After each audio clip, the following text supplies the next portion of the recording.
talked about how our brain and muscles respond to having any instability or lack of confidence in our training. So I'm going to go into further detail.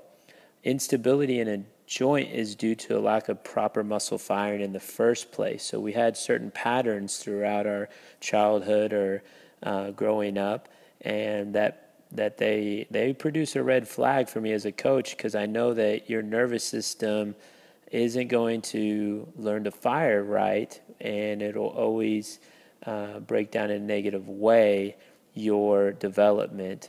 And so the question is, why would the body send full power to any joint when that joint is unstable?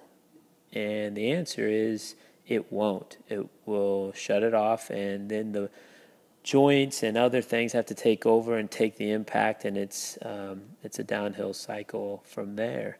It's a guaranteed recipe for injury, and the body will never allow it. Common areas for instability are our spine, and especially for many athletes who do a lot of weightlifting or jumping, their feet. And so instability of the spine will hurt things like functional squats and lunges and movements that involve any rotation like throwing.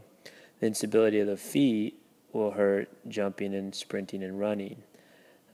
So lack of overloading high-intensity muscle contractions makes it difficult for the body to learn how to produce massive forces. In other words, it prevents us from running fast in the first place. So it's not helping us to try to run fast if we're already preventing ourselves from doing so. The only way to get fast and powerful is to specifically and maximally practice those movements we wish to get better in. And that's why we must have a healthy body. When it comes to specific movements, such as learning to sprint faster or run faster, it's really important to train at full speed like we do frequently, and to do so in a manner that forces the body to come up with a new brain pattern, such as overspeed training. And again, things that can prevent this is any instability or any restriction from our brain fully firing confidently through that motion. Along with that is a mentality to training. It can be an issue that could take volumes of books to help explain, but just to keep it simple, our beliefs and attitudes towards what we're doing and training and competing and life in general filter into each and every repetition and movement we make.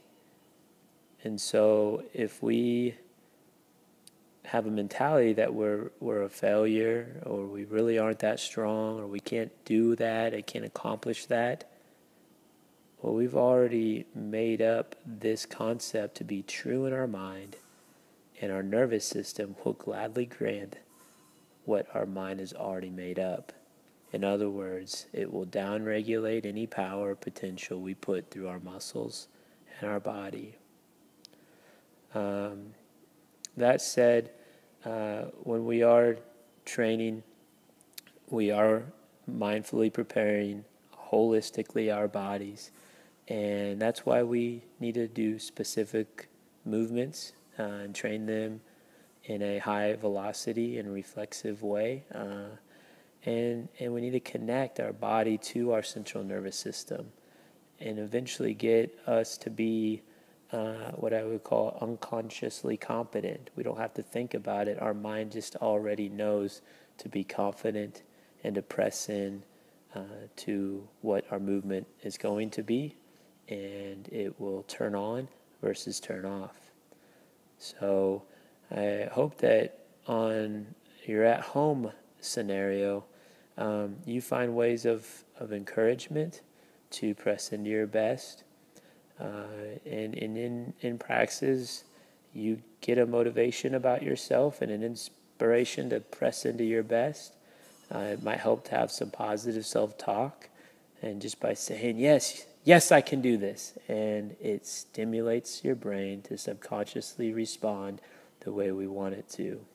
So final thoughts are, I encourage you to visualize yourself going through this kind of perspective in preparation for your next practice, especially in preparation for your competitions and the times that you're trying to perform at your best.